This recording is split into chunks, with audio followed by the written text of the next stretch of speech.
भर्ती का सीधा विरोध है।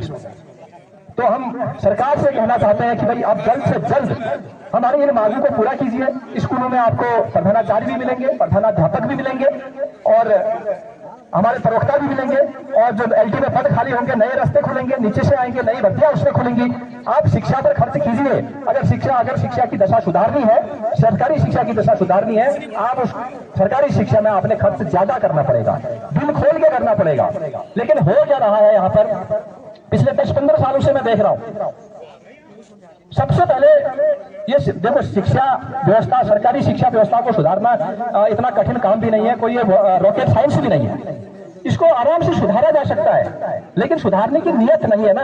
अगर नियत जिस दिन ठीक हो जाएगी उस दिन सरकारी शिक्षा सुधर जाएगी। मैं आपको उदाहरण देता हूँ, शिक्षा व्यवस्था अचानक नहीं चरमराती है, इसको चरमराने के लिए एक लंबा समय में मतलब इसके साथ खेल खेला जाता है।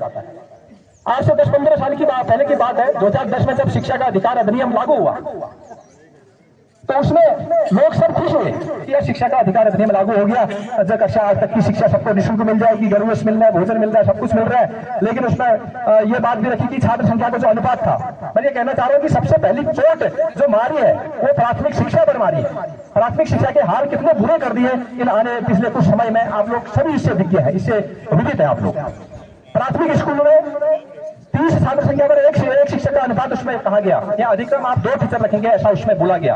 आप खुद सोचिए, उन प्राथमिक विद्यालयों में 5 कक्षाएं हैं और उन बच्चों के अलग अलग विषय भी हैं। क्या एक अध्यापक उसको पढ़ा सकता है या 2 अध्यापक पढ़ा सकता है उन छोटे से बच्चों को? और कक्षा 1-2 में पढ़ने वाले बच्चे को जो हाथ पकड़ के लिखना सिखाया जाता है, एक बच्चे को पढ़ाएगा, दूसरा बच्चा क्या करेगा और क्लासेस क्या करेंगे? और उसके साथ में उन अध्यापकों को तमाम काम सौंप दिए गए, बाल गणना से लेकर के जनगणना से लेकर के बीएलओ से लेकर के तमाम काम उसमें पर उनको सौंपे गए। और इतने काम सौंपने के बाद अब आप देखिए, और हर 1-1 किलोमीटर में स्कूल खोला गया। लोगों को लगा कि स्कूल खोल रहा है, एक टीचर भैया दे रहे हो उसमें, और स्कूलों के हाल बड़े बड़े हुए। ये नीतिगत मुद्दा था, इन नीतियों के कारण उन स्कूलों की हालत बुरी हुई। अब एक टीचर जहां पर है या 2 टीचर जहां पर है, उन स्कूलों में कौन गार्जियन डालना चाहेगा जहां ऊपर से उस टीचर के पास दुनिया भर के स्कूल के अलावा अन्य काम सौंपे गए हों? आप बच्चे को पढ़ाओ लिखाओ, इसका कोई मतलब नहीं था।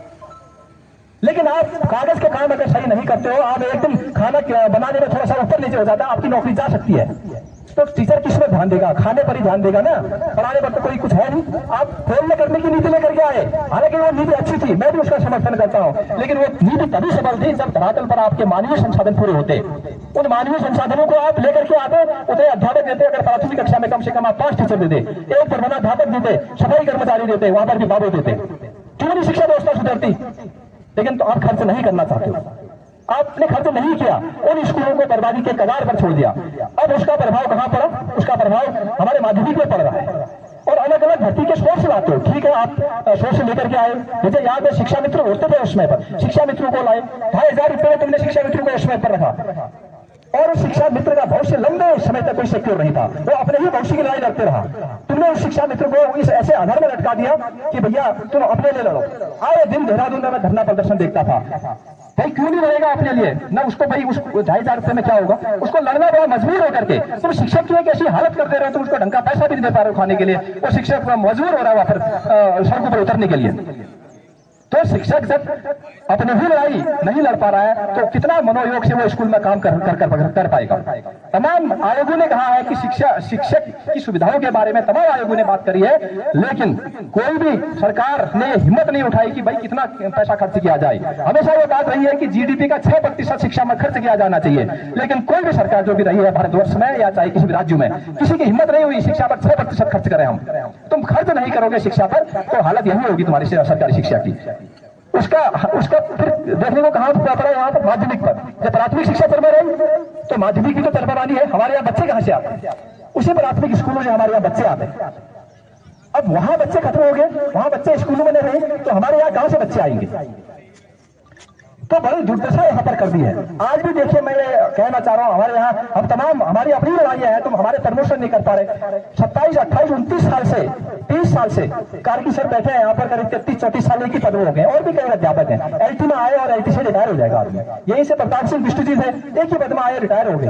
हर विभाग में लगातार प्रमोशन हो रहे हैं, लगातार पदोन्नतियां हो रही हैं। तो आखिर शिक्षक के साथ ऐसा क्यों? भाई शिक्षक तो एक मूल है, आपकी जड़ है, अपनी अच्छी शिक्षा देने की जो बात करता है, कोई भी कर्मचारी जहां भी जाएगा वो शिक्षक के हाथों में है। तो आप शिक्षकों के प्रमोशन नहीं कर रहे इतने सालों से। अन्य विभागों में आप देखेंगे तो आए दिन लगातार प्रमोशन हो रहे हैं। तो सरकार एक अपने शिक्षकों का प्रमोशन नहीं कर सकती, पदोन्नति नहीं कर सकती, तो ये इससे बड़ी दुर्भाग्य की बात क्या हो सकती है कि सरकार अपने शिक्षकों के साथ इस तरह का व्यवहार कर रही है। अब माध्यमिक में आप देखिए, अभी हालत और खराब होंगे। सरकार ठीक है अलग अलग सोर्सेस से यहाँ पर टीचर्स को लाती है। अब हमारे जैसे गेस्ट टीचर आए, मैं एक शिक्षा सुधारने की जो बात कर रहा हूँ, अब गेस्ट टीचर भी वही लड़ाई लड़ रहा है। कोई यहाँ से गढ़वाल गए हैं, कोई गढ़वाल से यहाँ पर आए, उनका 25,000 रुपया किराए पानी खाने पानी में ही निकल जा रहा है। उससे लड़ाई लड़नी है अपने अस्तित्व की। आप टीचर को इस हालत में यहाँ पर भेज रहे हैं कि वो अपने अस्तित्व को बचाने के लिए लड़ता रहे। अब अलग अलग सोर्सेस से लाकर फिर बाद में कहोगे कि फिर तो ये वरिष्ठता का विवाद हो गया, कोई वहां से आया वहां से आया। ये किसने गलती करी भाई? सरकार खुद तुम गलती करते हो, शिक्षा व्यवस्था को रसातल पर ले जाने का काम करते हो, बाद में कहते हो ये वरिष्ठता का विवाद आ गया, ये निर्धारण नहीं हो पा रहा। ये हमने थोड़ी गलती की थी, ये सरकार ने गलती करी थी और उसकी गलती का खामियाजा हम लोग भुगत रहे हैं। तो निश्चित रूप से ये पूरा नीतिगत मुद्दा है। हर शिक्षक अपने विद्यालय में जाकर के भरपूर पूरा योगदान देता है अपने बच्चों के लिए, लेकिन जो नीतिगत मुद्दे होते हैं, सरकार के जो नीतिगत मुद्दे होते हैं, उससे आप खुद बैकफुट पर आ जाते हैं। अपनी लड़ाई हमने खुद लड़नी पड़ती है। अब बहुत सारे देशों में तो आप देखोगे कि शिक्षा व्यवस्था बहुत अच्छी